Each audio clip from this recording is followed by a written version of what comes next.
नमस्कार, स्वागत है आपका एटीएस न्यूज और खबर फर्स्ट में। मैं आशुतोष पांडे। देश का सबसे लेटेस्ट ओपिनियन पोल आज आपके सामने होगा। शुरुआत करेंगे तमिलनाडु से और खत्म करेंगे उत्तर प्रदेश की 80 की 80 लोकसभा सीटों की बात करेंगे। कहीं नहीं जाइएगा क्योंकि हर एक सीट इस देश के लिए महत्वपूर्ण है। तो सबसे पहले तमिलनाडु से शुरुआत करते हैं। 39 लोकसभा सीट का यह राज्य है। मैं आपको बता दूं कि डीएमके को 39 में से 17, वहीं एआईडीएमके 39 में 4, बीजेपी भी यहां पे 4 सीट लेकर आ रही है, कांग्रेस को 8 और अदर 6 सीट। तो ऐसे 39 में अभी चलेंगे। हमारे साथ जुड़े हुए हैं अभिषेक तिवारी जी, जो एडिटर एंड चीफ हैं एटीएस न्यूज के। सबसे पहले स्वागत है सर। तमिलनाडु में बीजेपी को 4 सीट आ रहा है, इसको आप किस तरह से देख रहे हैं? और सर्वे किस तरह का सर्वे रहा तमिलनाडु में, हर वो विश्लेषण बताइए जो हमारे दर्शकों के लिए जरूरी है। नमस्कार आशुतोष जी और सभी दर्शकों को प्रणाम। ये लोकसभा का ओपिनियन पोल जो हमने किया है, जिसका सैंपल साइज मैं दर्शकों को समझा दूं कि लगभग 80,000 लोगों से बातचीत का सैंपल साइज है हमारा पूरे देश में। और आशुतोष जी को आप लोग पहले भी देख चुके हैं, ये हमारा ग्राउंड वर्क करते हैं हमारे लिए। देखिए आशुतोष जी, मैं आपको कुछ गोल्डन सीट्स बताता हूं तमिलनाडु में। देखिए, मैं वोट शेयर पर ज्यादा फोकस रहता हूं। आप जानते हैं शुरू से हमारे और आपके बीच जब बात होती है कि कितनी सीटें आएंगी, मेरे लिए महत्वपूर्ण है कि क्या तमिलनाडु में भारतीय जनता पार्टी जो एक किला है उस किले को भेद रही है, उस किले का पहला दरवाजा तोड़ रही है। तो उसका उत्तर हाँ है। मैं हमेशा अपने दर्शकों को बोलता हूं कि भारत में 2 पद यात्रा या रथ यात्रा जो भी आप कहें महत्वपूर्ण रही है। एक एलके आडवाणी ने जब प्रभु श्री राम लला के लिए रथ यात्रा निकाली तो वो पूरे नॉर्दर्न इंडिया में उसका इंपैक्ट ये रहा कि राष्ट्रवाद प्लस धर्म, रामलला के रथ पर सवार होकर के बीजेपी 2 से 90 सीटों तक पहुंची। दूसरी पद यात्रा के अन्नामलाई ने की है पूरे तमिलनाडु में, जहां पर उन्होंने बेबाकी से यह भी कहा कि हमारी जब सरकार बनेगी तो मंदिरों के सामने जो पेरियार की मूर्तियां उसे हम हटा देंगे। यह अपने आप में बहुत बड़ा रिमार्क था। और हर पदयात्रा में उनका समर्थन बढ़ता रहा। जैसे जैसे पदयात्रा आगे चलती रही, जन समर्थन और वृहद होता गया। अब कुछ सीटें हैं जिसको लेकर के मैं आपको बताता हूं। देखिए, इस वक्त जो हमारे पास आंकड़े हैं जिस पर बहुत अच्छा परफॉर्म करेगी, जीतेगी या नहीं उसको लेकर के मैं 2 सीटों के बारे में तो कंफर्म हूं कि 100% जीत रही है। 2 सीटों में भी और एज है। देखिए, वेल्लोर, कृष्णागिरी, तिरुवनवेली और तिरुपुर, इसके अलावे कोयंबटूर और मदुरई में भी बीजेपी अच्छा परफॉर्म कर रही है।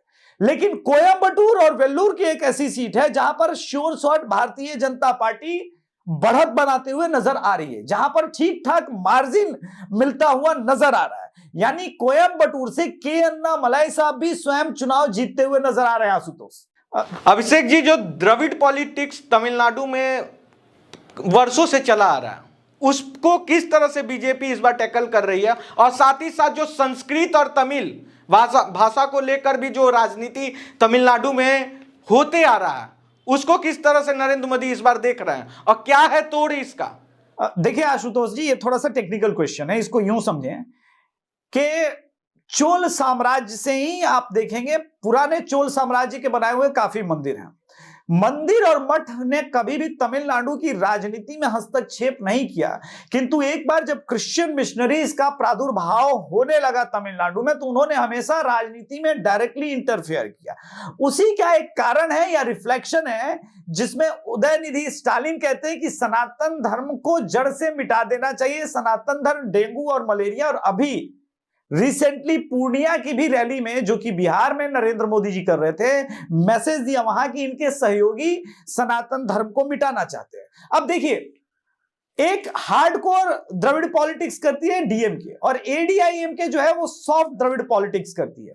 लेकिन इसके बीच का जो 40% का मतदाता है वो अपने आप को हमेशा असहज महसूस करता रहा, क्योंकि उसके पास कभी कोई ऑप्शन ही नहीं था।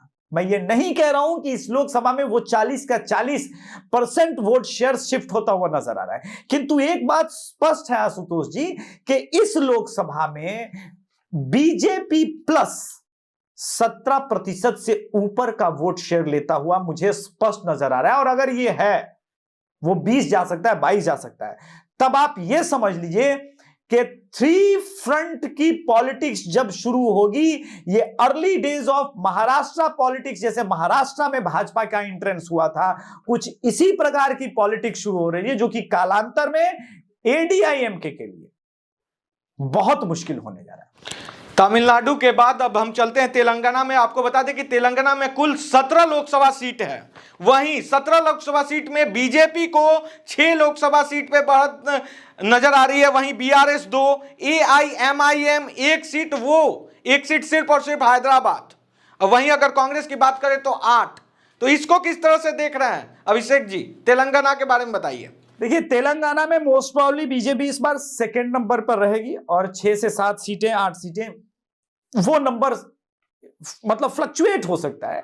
किंतु एक बात तेलंगाना की राजनीति में जो स्टैब्लिश होती हुई नजर आ रही है कि राम लहर पर सवार और राम लहर का इंपैक्ट आपको भारत के एक दक्षिणी छोर पर स्थित स्टेट में ये देखने को साफ मिल रहा है। जब हमारी टीम वहां पर गई, हमने स्पेसिफिकली एक प्रश्न उठाया था कि क्या आप राम मंदिर बनने के बाद प्रसन्न हैं, खुश हैं? जो भाजपा के वोटर नहीं थे, उनका भी मानना है कि नहीं, ये बहुत बड़ा काम हुआ है। तो gravity of Ram temple first of all, and the second part is that Narendra Modi vision, dual politics जिसको कहते हैं, ये दो, इसके अलावे लाभार्थी योजना और तेलंगाना की पॉलिटिक्स में डाउनफॉल जो हुआ बीआरएस का, उसके बाद उनके वोटर्स को भी एक ऑप्शन चाहिए था। वो ऑप्शन देखिए, अगर विधानसभा में भी बीजेपी ने अच्छे से पहले कैंडिडेट सेलेक्ट किए होते और वो अच्छे से फाइट होती, तो कांग्रेस को मुसीबत हो सकती है। कांग्रेस को वो वोटर वोट कर गए जो भाजपा को वोट करना चाहते थे लोकसभा में, लेकिन विधानसभा में बीजेपी वहां पर ऑप्शन अच्छे से नहीं बन पा रही थी, तो वहां पर वो वोट शिफ्ट हुआ। लेकिन इस बार लोकसभा का चुनाव है, मोदी के नाम पे वोट पड़ना है, राम मंदिर के नाम पर वोट पड़ना है, डेवलपमेंट के नाम पर वोट पड़ना है, जिस प्रकार से नितिन गडकरी ने सड़कें बनाई उस नाम पर वोट पड़ना है। तो इसी वजह से आपको ये इंपैक्ट स्पष्ट रूप से वहां पर दिख रहा है। नॉर्थ तेलंगाना में भी बीजेपी का इस बार वोट शेयर राइज होने वाला है बम्पर। तेलंगाना में भी राम मंदिर मुद्दा है, निसंदेह तेलंगाना में मुद्दा है। देखिए, हम वो तो आंकड़े हैं ना, ये आंकड़ों से हम तो बात करते हैं। नॉर्थ तेलंगाना में राइज होने का कारण है हिंदू कैडर जो इनका बढ़ा है, जो संघ का भी कैडर वहां पर बढ़ा है, वहां पर वीएचपी का प्रेजेंस आ गया है, वहां पे बजरंग दल का प्रेजेंस आया, और ये प्रेजेंस सिग्निफिकेंट प्रेजेंस है जो कि वोट में ट्रांसलेट होता हुआ आपको नजर आ रहा है। ये बात खुल करके कोई चैनल आपको नहीं बताएगा। पौंडीचेरी लोकसभा सीट की अगर हम बात करें तो वहां पे एक ही लोकसभा सीट है, और मैं बता दूं आपको कि पौंडीचेरी में एक लोकसभा सीट है और वो बीजेपी को वहां से स्वीप करते हुए नजर आ रही है, बीजेपी स्वीप करते हुए नजर आ रही है। आगे बढ़ते हैं, केरल के 20 लोकसभा सीट की अगर हम बात करें तो केरल में यूडीएफ 11, बीजेपी 3 और एलडीएफ 6 सीट। इसको किस तरह से देख रहे हैं? बीजेपी मात्र केरल में 3 सीट लेकर आ रही है, इस पे क्या कहना है अभिषेक जी? आशुतोष जी, इसको मात्र मत कहिए। 2014 में भी खाता नहीं खुला था बीजेपी का, 2019 में भी बीजेपी का केरल में खाता नहीं खुला था। What I see, as I said, के तमिलनाडु को लेकर के भी जो मैंने कहा कि क्या दक्षिणी छोर पर बीजेपी वो किले ध्वस्त कर रही है जो परंपरागत रूप से भारतीय जनता पार्टी के लिए, जिसको कहते हैं, मुफीद नहीं माने जाते थे, या यूं कहिए कि परंपरागत रूप से वो भारतीय जनता पार्टी का वोटर उधर पर नहीं मिलता था। लेकिन केरला को लेकर के अगर 2002-2003 में भी आप सुनेंगे तो संघ के कार्यकर्ता कहते थे कि हम एक दिन केरल में भी सरकार बनाएंगे, केरल में भी भारतीय जनता पार्टी सीटें लेकर के आएंगे। तो उस वक्त लोग हंसते थे। लेकिन मैं जो संघ की राजनीति को समझता हूं कि वो एक संघ ग्रेजुअली लोगों को जोड़ता है, कनेक्ट करता है, और वो प्रोसेस दिख रहा है।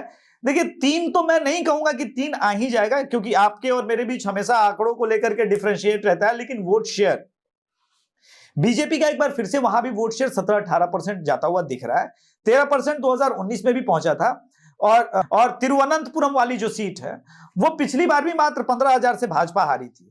शशि थरूर मुसीबत में है और त्रिशूर सीट भी बीजेपी संभवतः जीतती हुई नजर आ रही है। 2 सीट बीजेपी केरल में अगर जीतती है तो दक्षिण में अगर आप देखेंगे कि बीजेपी न केवल अपना नंबर बढ़ा रही है बल्कि एनडीए का भी नंबर बहुत इंक्रीज हो रहा है।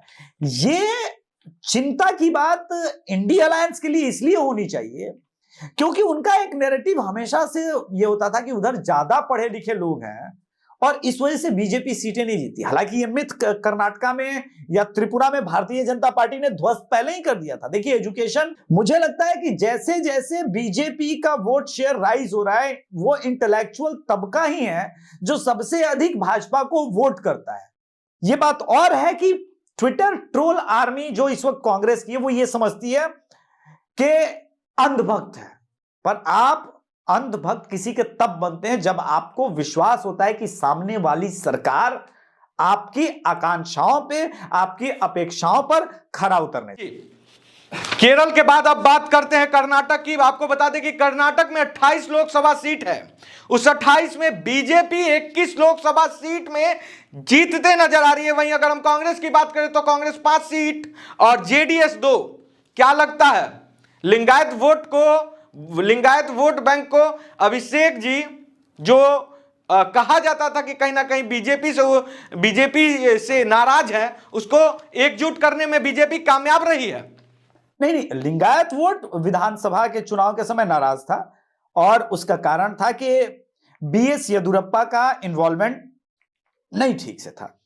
ये बातें सार्वजनिक रूप से मीडिया के पटल को रख देना चाहिए था। भारतीय जनता पार्टी कभी एक्सेप्ट नहीं करेगी, लेकिन जो बोम्मई के बीच में और बीएस येदियुरप्पा के बीच का इंटरनल कॉन्फ्लिक्ट था उसका असर साफ साफ लिंगायत वोटर्स में दिखा। लेकिन सिर्फ लिंगायत वोटर्स विधानसभा में बीजेपी से दूर नहीं गया था। आशुतोष जी, एक राजनीति में कहावत है और मैं इसको बहुत मानता हूं, इतिहास जब स्वयं को दोहराता है तो घटनाक्रम भी कुछ उसी प्रकार से बदलता है। जब चंद्रबाबू नायडू ने रेड्डी को गिरफ्तार किया था, वाईएसआर रेड्डी को गिरफ्तार किया था, तो उसका इंपैक्ट यह हुआ था कि सिंपैथी इतनी जबरदस्त चली थी वाईएसआर की तरफ कि साफ हो गए चंद्रबाबू नायडू। लेकिन वही गलती वाईएसआर रेड्डी ने भी की। चंद्रबाबू नायडू का अरेस्ट होना, उनको जेल भेजना, एक वो सिंपैथी। तो बीजेपी के साथ राम मंदिर, नरेंद्र मोदी की guarantee, double engine plus TDP का गठबंधन, ये सब और प्लस सेंटिमेंटल वैल्यू, ये सब इस वक्त एनडीए के फेवर में जा रहा है और इसी वजह से वहां पर सीटें बढ़ रही हैं। लेकिन गोल्डन सीट्स की जो बात करें, आरकू, नरासपुरम, तिरुपति, लेकिन फाइटिंग सीट्स में राजमुंद्री और राजमपेट, ये 2 लोकसभा सीट पर भी बहुत मेरी गहरी निगाह है और राजमुंद्री तो संभवतः बीजेपी निकाल भी ले जाए, ऐसा भी हो सकता है। तो ये देखने वाली बात है। हालांकि वाइजेक और विजयवाड़ा सीट भी बहुत अच्छा कर रही है बीजेपी। आज हम आपको 543 लोकसभा सीट का टोटल ओपिनियन पोल बताएंगे और सबसे लेटेस्ट ओपिनियन पोल है, तो इसीलिए हम थोड़ा जल्दी चलेंगे और हम अब उड़ीसा की तरफ चलते हैं। 21 लोकसभा सीट है जिसमें बीजेपी 10 और बीजेडी 11। क्या लगता है इस बार भी पिछले 2014 की और 2019 के बाद ही 2024 में भी बीजेपी बड़ी पार्टी नहीं बनी उड़ीसा में? कहां रह गया कमी अभिषेक जी? देखिए, ये फिर एक बार इंटरेस्ट ऑफ कॉन्फ्लिक्ट है दर्शकों, चूंकि ये ग्राउंड पर होते हैं, ये भी डेटा लेके आते हैं और डेटा को मैं पढ़ता हूं और आपको पता है कि हमारे साथ की फैक्ट के डॉक्टर अविनाश भी उस डेटा को रिकरेक्ट करते हैं, एक बार रीचेक करते हैं। मेरा मानना है कि उड़ीसा में लोकसभा चुनाव में बीजेपी बड़ी पार्टी होगी, विधानसभा में बीजेपी बड़ी पार्टी नहीं होगी। देखिए, दोनों कारण बहुत स्पष्ट है। लेकिन मैं इस डेटा की बात करता हूं जहां पे बीजेडी 11 है और बीजेपी 10 है। मैं उसी के ऊपर आ रहा हूं। मेरा मानना है कि बीजेपी वहां पर 11 से 13 होगी और बीजेडी वेयर समवेयर 10 से 8 होगी, प्लस माइनस 2 सीट का वो अंतर हम लेके हमेशा चलते हैं, और लोकसभा में होगी, विधानसभा में नहीं होगी बीजेपी। देखिए, उसका भी एक कारण है। बीजेपी का राइज, पिछली बार बीजेपी 8 सीटों पे थी, तो अगर आपके भी आंकड़े को माने तो बीजेपी की तरफ स्विंग है, बीजेपी वहां भी अपने नंबर बढ़ा रही है। तो पहला कारण क्या है? बीजेडी के शासनकाल में एक सैचुरेशन आया है। चूंकि जब आप लंबे शासनकाल में होते हैं आशुतोष, तो आपके पास धीरे धीरे नया करने को कुछ होता नहीं है। आप पुराने वादों पे, पुरानी बातों पे टिके रहते हैं, वही आपके प्रचार प्रसार का शैली होता है। दूसरी बात, मैंने कहा कि पहले मंदिर और मठ या हिंदू टर्म में मुझे कहना चाहिए धर्मगुरु राजनीति में इन्वॉल्व नहीं होते थे, वो हो रहे हैं। तीसरा, क्रिश्चियन मिशनरीज के बढ़ते हुए प्रभाव के रिवर्स काउंटर हिंदुओं में होना शुरू हुआ है और उनको बीजेपी एक विकल्प के रूप में दिखने लगी है। और विकल्प सिर्फ इसी वजह से कांग्रेस नहीं बन पाई कि कांग्रेस इज ऑल्सो, मतलब एक नोन फैक्ट के बारे में हम बात कर रहे हैं और मैं डिप्लोमेटिक नहीं होता हूं, लोगों का यह मानना है, इवन ओडिशा में भी, कि वो एंटी हिंदू पार्टी है, इस वजह से कांग्रेस का राइज नहीं हो रहा है और वो बेनिफिट भारतीय जनता पार्टी को मिल रहा है और जो आपको सीटों में रिफ्लेक्ट होता हुआ नजर आ रहा है। चलिए, उड़ीसा के बाद हम बढ़ते हैं, अब मध्य प्रदेश की ओर आते हैं।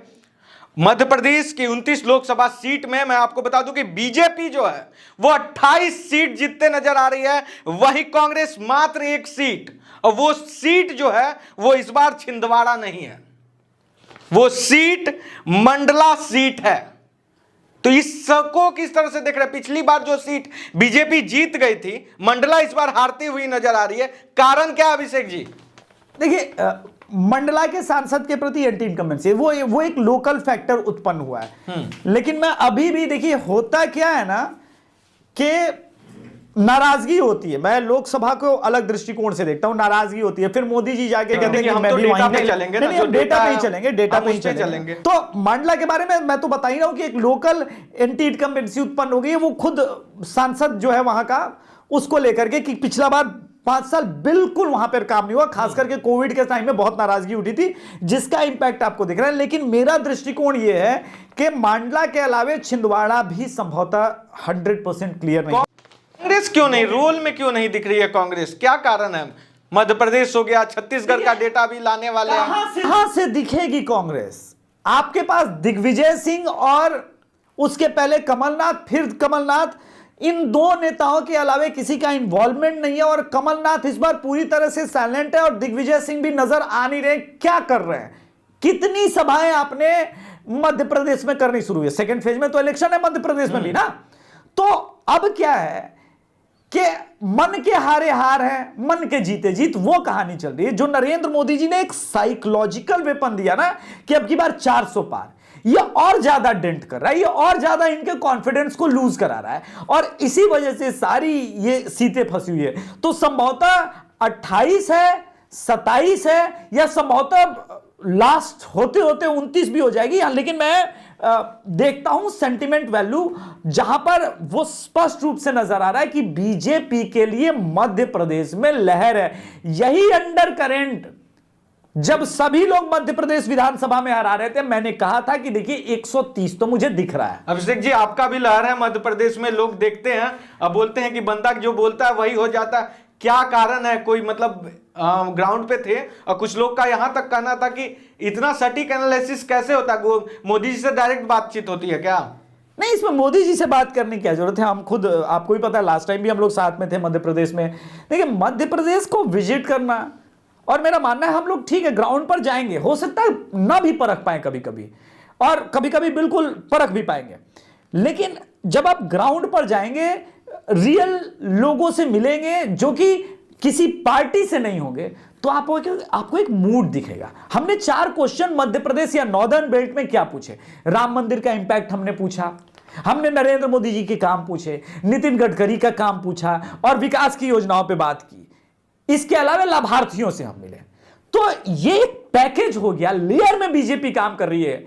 आज भी एक माइंडसेट है खान मार्केट मीडिया का कि भाई हिंदुत्व की पॉलिटिक्स हो रही है। बीजेपी हिंदुत्व की पॉलिटिक्स नहीं कर रही है, सिर्फ बीजेपी हिंदुत्व की कर रही है, नेशनलिज्म की कर रही है, उसके नीचे लाभार्थी योजना कर रही है, उसके ऊपर जो है प्रधानमंत्री मुद्रा लोन है, आयुष्मान कार्ड धारक है, खाते में 80 लाख लोगों को राशन का मिल रहा है। यह पूरा का पूरा एक इकोसिस्टम जनरेट कर रहा है, जिसको कांग्रेस के पास ऐसा कोई प्रोडक्ट नहीं है जो उसको काउंटर कर सके। मध्य प्रदेश से अब छत्तीसगढ़ की ओर बढ़ते हैं और 11 लोकसभा सीट का ये राज क्लीन स्वीप है।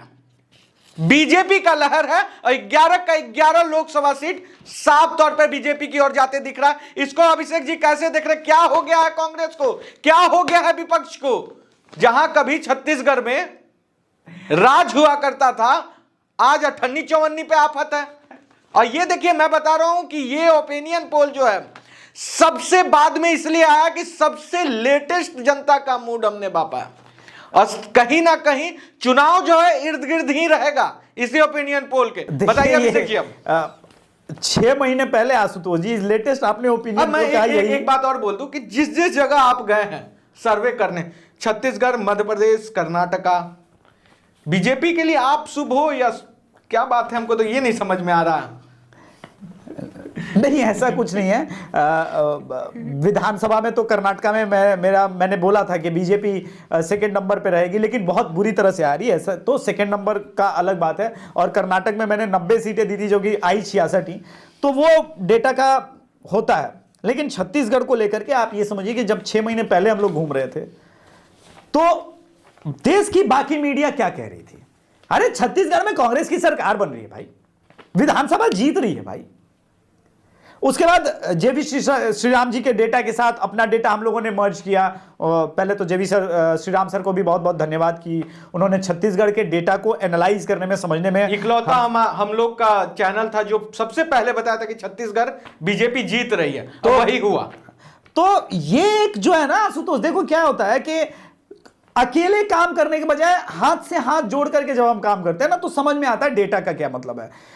छत्तीसगढ़ में मैं क्लीन स्वीप इसीलिए कह रहा हूं क्योंकि मुझे कांग्रेस नजर नहीं आई भाई। देखिए, कांग्रेस और बाकी लोगों को यह बात समझना होगा कि छत्तीसगढ़ में तो भजिया पार्टी होती है, और आप वहां पे चले जाइए, भजिया पार्टी में हरी चटनी के साथ लोग खाते हैं और वहां पर राजनीतिक चर्चा कर लीजिए, आपको पता चल जाएगा। वो हवाई टाइम चला गया कि लोग उतरे और सर्वे किया वहां के लोगों से, दैनिक भास्कर से, दैनिक जागरण के पत्रकारों से पूछ लिया क्या माहौल चल रहा है, वो होगा नहीं। जो कांग्रेस सरकार ने ब्लंडर किया आशुतोष, वो एक बार फिर से एंटी हिंदू। जैसे ही कांग्रेस सरकार छत्तीसगढ़ में आई, एक बार फिर से मिशनरीज एक्टिवेट हुए और मिशनरीज एक्टिवेट होने के साथ मास लेवल पे वहां के आदिवासी वनवासी समुदाय के लोगों को कन्वर्जन करने लगे। लेकिन जैसे ही वहां पर आप देखो बाबा बागेश्वर का इंपैक्ट शुरू हुआ, घर वापसी शुरू हुई, और अब आदिवासी समुदाय अपने आप में इतना जागृत हो गया है ना। और ये नहीं भूलना चाहिए कि सीएम कहां से आया है, उसी समाज के बीच में रहकर के उन्होंने काम किया। तो ये बहुत बड़ी बात है कि भाजपा सभी वर्गों को साध लेती है और मुख्यमंत्री का इंपैक्ट है आशुतोष। ये इंपैक्ट रिजल्ट के दिन हम 4 जून को डिस्कस करेंगे आगे, लेकिन अभी छत्तीसगढ़ को डिस्कस करने के लिए मेरे पास बहुत कुछ नहीं है। मैं सीधा कह रहा हूं कि क्लीन राजस्थान की ओर बढ़ते हैं। और ऐसे भी कहा जा रहा है विपक्ष की तरफ से, साफ तौर पर यह देश को दर्शाया जा रहा है कि राजपूत जो है वो बीजेपी से नाराज हैं, लेकिन जो हमारा सर्वे है ठीक विपक्ष से उल्टा।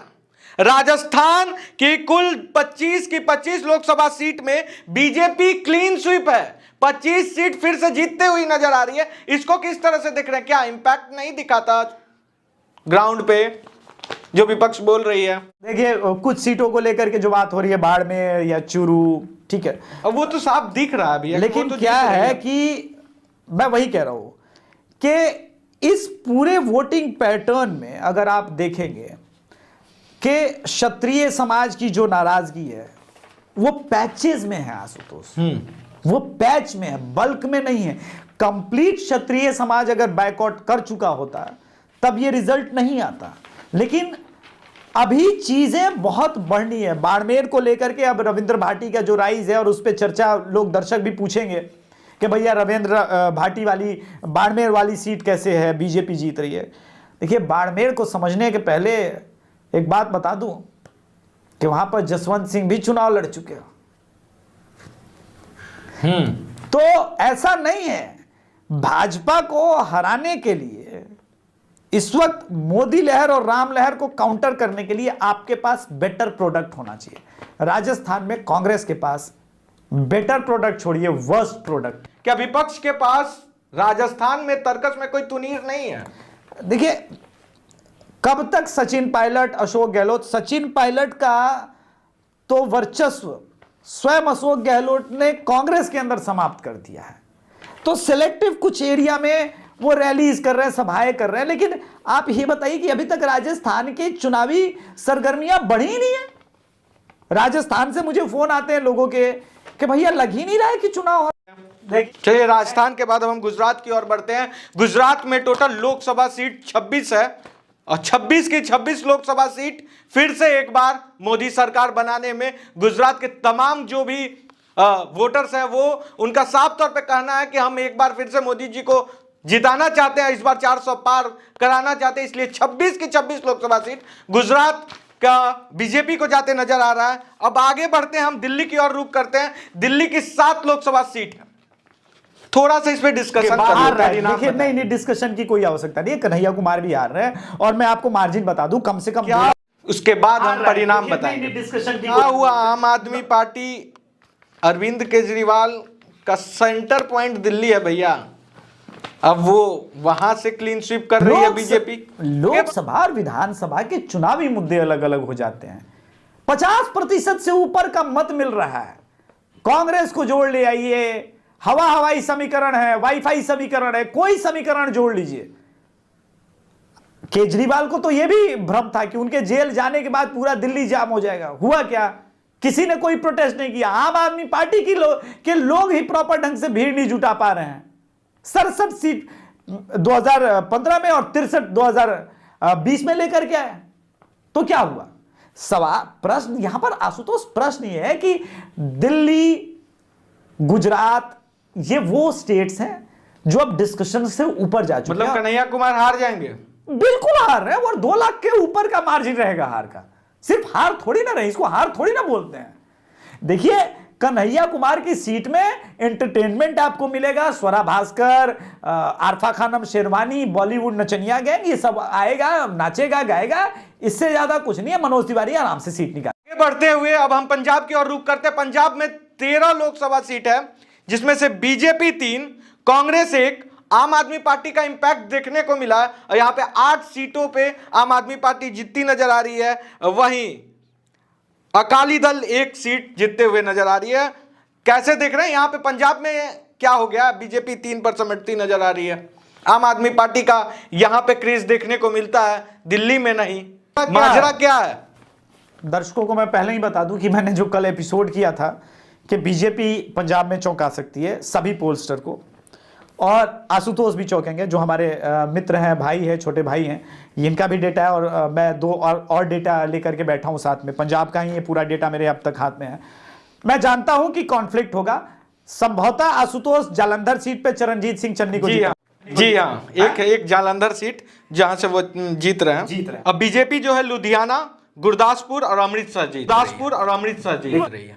देखिए आशुतोष जी, डेटा कभी कभी जो ±2% होता है, मेरे पास और भी डेटा है, क्योंकि पंजाब में 3 ढंग से सर्वे गए हैं। पहले आप गए थे, इसके अलावा हमने अभिलाषा को और पारस जी को भेजा था, और मैं स्वयं जा चुका हूं। मेरा मानना है कि हमारे पास जो आंकड़े और डेटा हैं, वो डेटा ये बता रहे हैं आशुतोष जी, कंबाइंड डेटा, कि मैं आपसे फिर से अलग राह पकड़ने वाला हूं। पंजाब में भाजपा चौंकाएगी। होशियारपुर, गुरदासपुर, लुधियाना, और जिस जलंधर सीट की आप बात कर रहे हैं ना, चरणजीत सिंह चन्नी, वो भी चौंकेंगे। चंडीगढ़ की सीट भी बीजेपी जीतेगी, और चंडीगढ़ की सीट में तो कोई डाउट ही नहीं है। मनीष तिवारी बुरी हार हारेंगे चंडीगढ़ में। क्यों? उसका कारण यह है कि चंडीगढ़ में देश का वन ऑफ द सबसे इंटेलेक्चुअल क्लास रहता है, और वो बीजेपी को वोट करता है, और वो अपने इंटेलेक्चुअल समाज होने का उदाहरण प्रस्तुत करता है बार बार। आप ये नहीं कह सकते कि चंडीगढ़ के सभी लोग अंधभक्त हैं। बार बार चंडीगढ़ में मेरा मानना है बीजेपी अप टू 5 सीट्स जा सकती है। पटियाला सीट पर भी मेरी नजर है, जीतेगी या नहीं पता नहीं, बट बीजेपी विल बहुत अच्छे से अकाली को रिप्लेस कर रही है। और उसका कारण वही है, अकालियों का जो एक प्रभुत्व था ना, जो फंडामेंटलिस्ट पर था, उसके वजह से कई सिख कम्युनिटी और हिंदू कम्युनिटी असहज महसूस करती थी। वो वोट शेयर एकदम से शिफ्ट हो रहा है। पंजाब के बाद हम बढ़ते हैं हरियाणा में। हरियाणा में 10 लोकसभा सीट है और 10 लोकसभा सीट में बीजेपी 9 पे बढ़ रही है। बढ़त ही नहीं, ह्यूज मार्जिन से बीजेपी 9 सीट निकालेगी। वहीं कांग्रेस एकमात्र सीट रोहतक, एकमात्र सीट जहां रोहतक है उसमें थोड़ा सा एज है। इसको किस तरह से देखते हैं अभिषेक जी, एग्री कर रहे हैं या नहीं? 100% एग्री कर रहे हैं। वही दीपेंद्र हुड्डा वाली एक रोहतक की सीट है और वही जा नहीं भी है क्योंकि उसी का मार्जिन भी कम था और वही एक सीट है जो जीत सकते थे परिवार के वजह से, जाट के वजह से, जो कॉम्बिनेशन समझना है, पर वो भी 100% सेफ नहीं है। मैं 9 ही मान के चल रहा हूं और 9 ही आनी चाहिए, पर अंतिम समय तक अगर स्वीप हो जाए तो दर्शक ये मत कहिएगा कि भैया आपने 9 ही बोला था। वो हो सकता है स्वीप, क्योंकि अभी तक स्वयं हुड्डा साहब ने भी ये नहीं कहा कि हम चुनाव लड़ेंगे ही। अगर वो नहीं लड़ते हैं तो खेल पूरी तरह से बदल जाएगा भाई। अब हम बात करते हैं हिमाचल प्रदेश के। हिमाचल प्रदेश के 4 लोकसभा सीट में बीजेपी चारों में क्लीन स्वीप करते हुए नजर आ रही है। थोड़ा सा एज कोई है तो वो मंडी सीट पे है। इस पे मंडी सीट को लेकर क्या दिख रहा है अभिषेक जी, क्योंकि मुझे लगा कि हल्का थोड़ा सा फाइट दिख रहा है वहां पे। देखिए, समय बदलते देर नहीं लगती। महाराष्ट्र की एक घटना दर्शकों को याद दिलाऊं, जब महाविकास अघाड़ी की सरकार थी, कंगना रनौत का घर तोड़ा गया था, ऑफिस तोड़ा गया था और तब संजय राउत ने कहा था उखाड़ दिया। आज देखिए मंडी से वो चुनाव लड़ रहे हैं।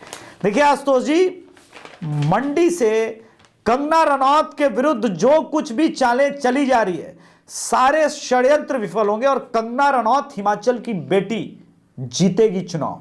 और सिर्फ चुनाव नहीं जीतेगी, तब वो जिन लोगों ने उखाड़ा था ना, उसके कुकर्मों का परिणाम भी वो सामने लेकर के आएगी। फाइटर लेडी है, वो चुनाव जीत रही है हिमाचल से। हिमाचल स्वीप कर रही है, उत्तराखंड भी स्वीप कर रही है। उस पे भाई यार मुझे लगता है कि वी शुडंट डिस्कस ये 2 और गुजरात और राजस्थान ये स्वीप कर रही है, इस पे कुछ ज्यादा कहने को। उत्तराखंड और हिमाचल प्रदेश क्लीन स्वीप है बीजेपी। आगे बढ़ते हैं हम और सीधे जम्मू कश्मीर की ओर बढ़ेंगे। जम्मू कश्मीर में 6 लोकसभा सीट है, बीजेपी 3 और national Congress 3, Congress 0, PDP 0, DPAP भी 0। अब वहीं आगे अब हम बढ़ते हैं, सीधे झारखंड की ओर आएंगे। 14 लोकसभा सीट है। अब अभिषेक जी, अब हम आ गए हैं अपने लोकल एरिया के तरफ, तो थोड़ा सा ध्यान दीजिएगा। बीजेपी 12, जेएमएम 1 और एजेएसयू जो है 1 सीट लेके आ रही है। जेएमएम राजमहल से जीत रही है और गिरिडीह से एजेएसयू। किस तरह से देखते हैं? नहीं, आजसू का जीतना बनता था। वैसे भी वो गठबंधन का पार्ट है, बीजेपी के अलायंस में है। एनडीए को आप कहना चाहिए था कि 14 में से एनडीए 13 क्लिंच कर रही है। और ये है, देखिए जो कुछ भी चरस बोया था पिछले 4 सालों से सत्ता में आने के बाद हेमंत सोरेन ने, अब उसका परिणाम दिख रहा है, वो निकल रहा है। मुझे तो कांग्रेस कहीं दिख नहीं रही है।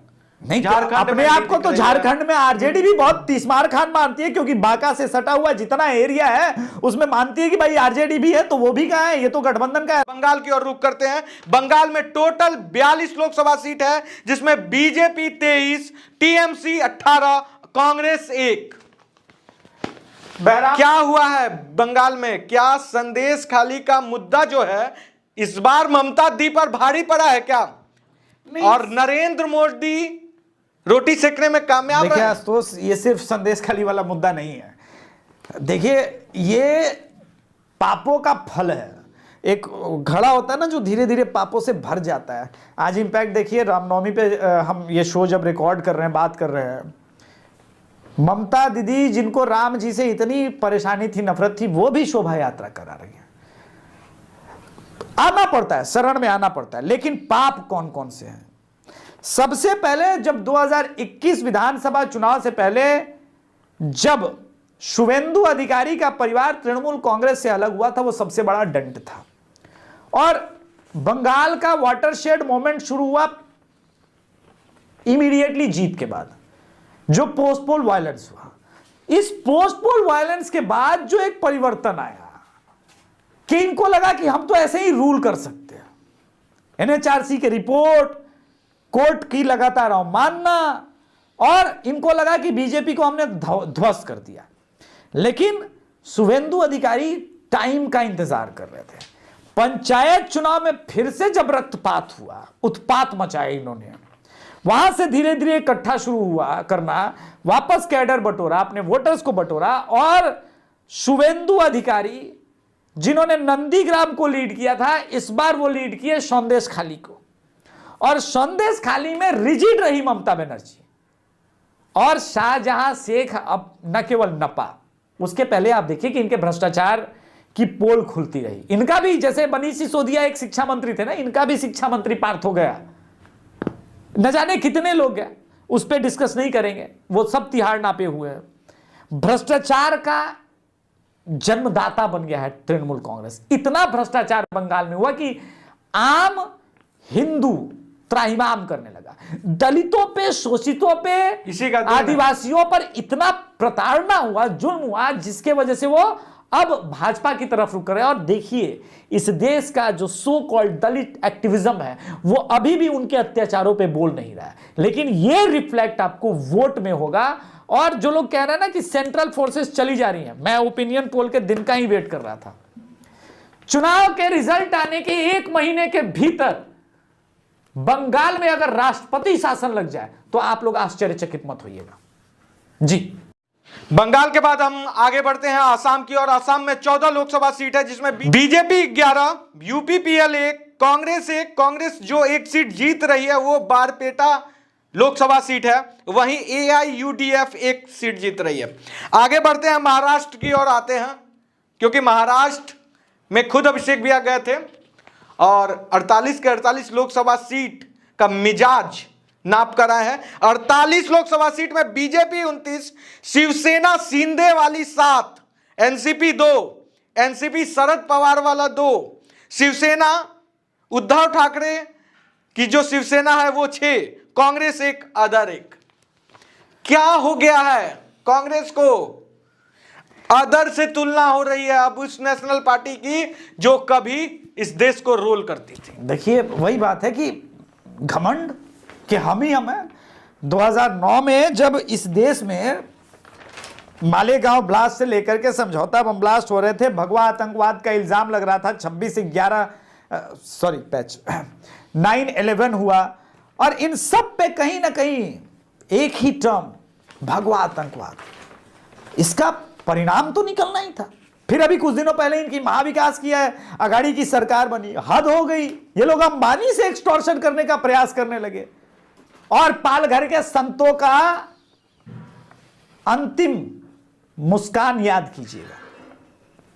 वो मुस्कान एक्चुअली में महाविकास अघाड़ी को श्राप था, और वही श्राप आज फल फूल रहा है और पूरी तरह से विनाश के कगार पे महाविकास अघाड़ी पहुंची है, और जो डेटा में रिफ्लेक्ट हो रहा है। मतलब विनाश काले विपरीत बुद्धि? नहीं, विनाश काले विपरीत बुद्धि नहीं, ये लोग हैं ही एंटी सनातन, एंटी हिंदू, उसी का परिणाम है। अब तो खुल गया ना बात कि पालघर के संतों की हत्या की सीबीआई की जांच होने वाली थी। राहुल गांधी ने उद्धव ठाकरे को फोन करके मना किया, ये तो अब सीबीआई बात मान रही है, तो बोल रही है, कल तो खुलासा हो गया इस पे।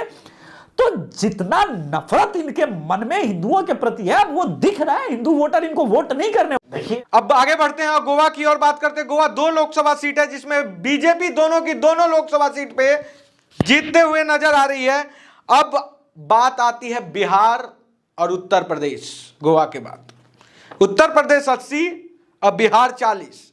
अब यहीं पे सुई अटकी हुई है कि नरेंद्र मोदी 400 के पार जाएंगे या नहीं। अभिषेक जी, क्या लगता है आपको? अभी के डेटा के अनुसार जिस तरह से लीड हो रहा है, ये 120 सीट, क्या क्लीन स्वीप रहा तो हो सकता है 400 पार? नहीं है। देखिए, रियलिस्टिक बात करते हैं कि बिहार में इस बार तो 39 भी नहीं है आशुतोष।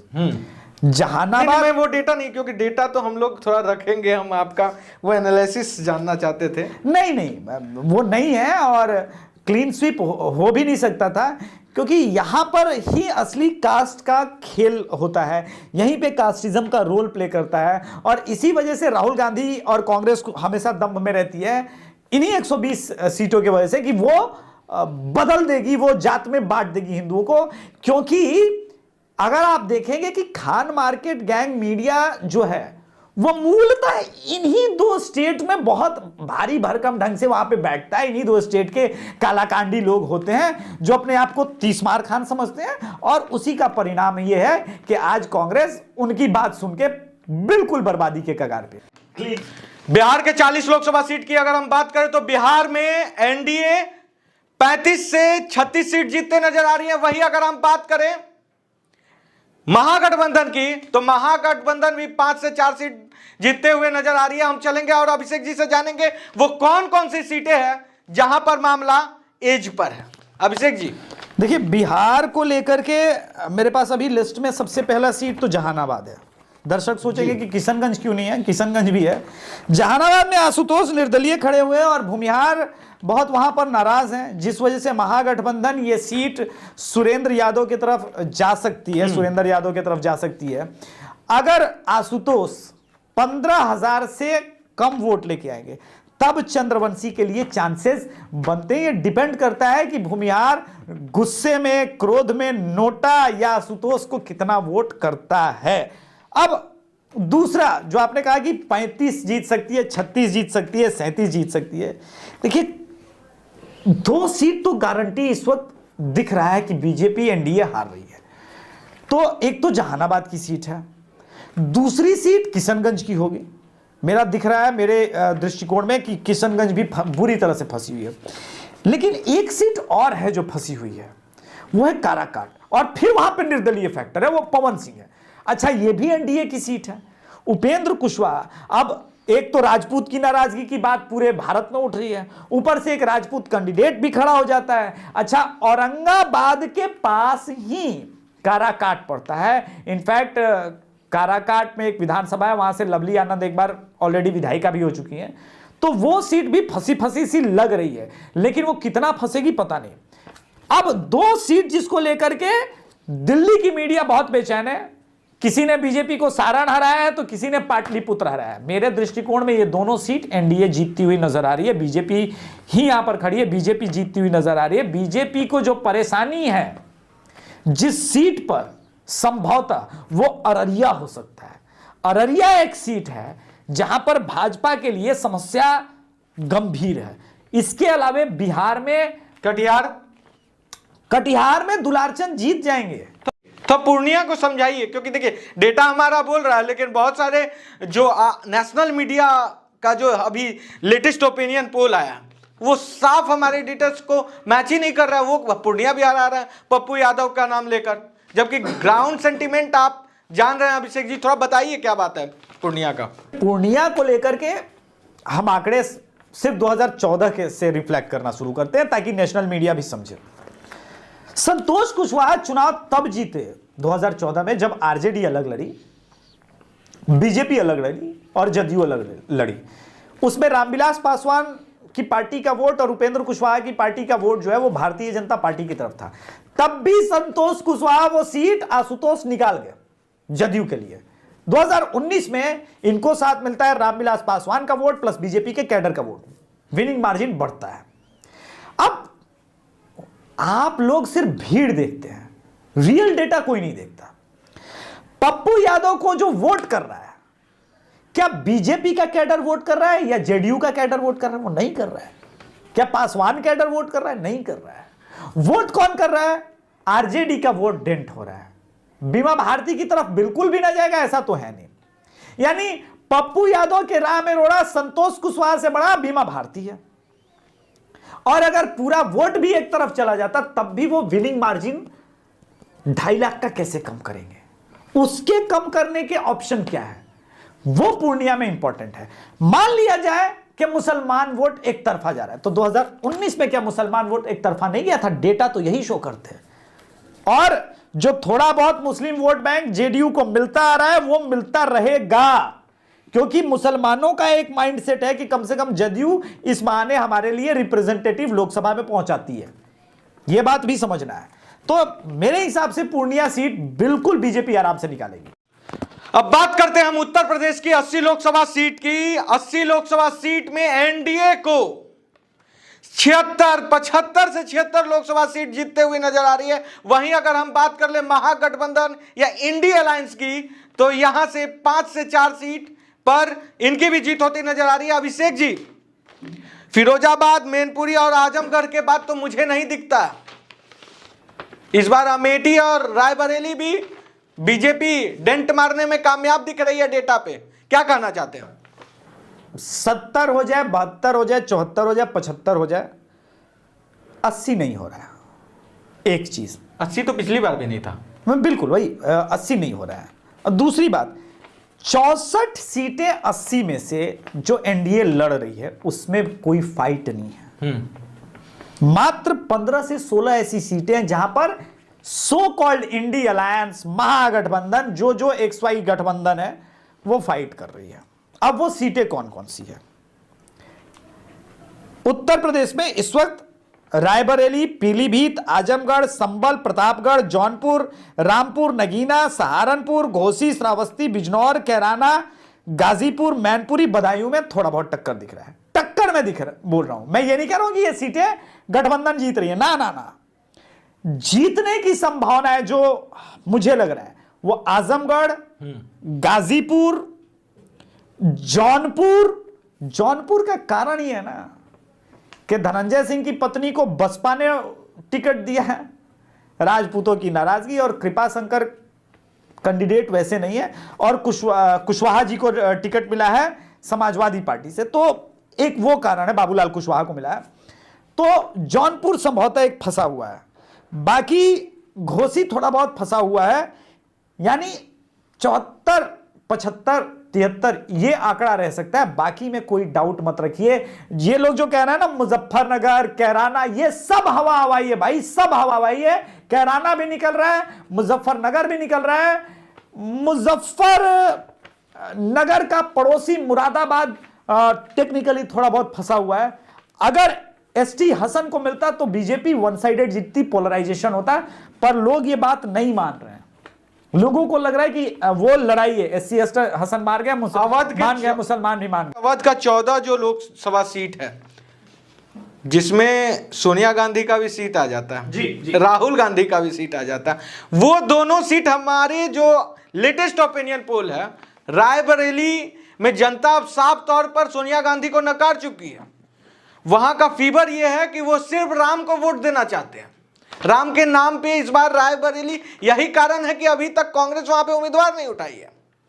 क्या लगता है कि इस बार रायबरेली जो आप बोल रहे हैं फाइट मिलेगा या फिर सबसे हल्का वहीं पे चुनाव होगा? नहीं, हल्का नहीं है, फाइट है, एज बीजेपी को है, फाइट है और एज बीजेपी को है। अमेठी में कोई फाइट नहीं, इसलिए मैंने नाम नहीं लिया। उम्मीदवार तो अमेठी में भी नहीं दिया गया है। तो देखिए, कांग्रेस की यही प्रॉब्लम है कि कांग्रेस बिना कैडर, एक कैडर विहीन पार्टी बनती जा रही है। सेवा दल समाप्त हुआ, उसके बाद सोनिया संगठन बना, उसके बाद क्रिश्चियन संगठन होते रहा, एंटी हिंदू होते रहा, अब एक एक करके छोड़ के गए। ये देखने वाली बात है कि रोहन गुप्ता या गौरव बल्लभ या जो संजय निरुपम छोड़ के इधर हाल के दिनों में कांग्रेस को गए, उन्होंने जो गंभीर आरोप लगाया कि मोदी विरोध तो ठीक है, हिंदू विरोध, राम का विरोध, ये जो रणनीति है कांग्रेस को, वो अब अंतिम, जिसको कहते हैं ना लास्ट नेल इन कॉफिन, वो साबित होती हुई नजर आ रही है। आशुतोष जी, सर्वे आपके सामने है।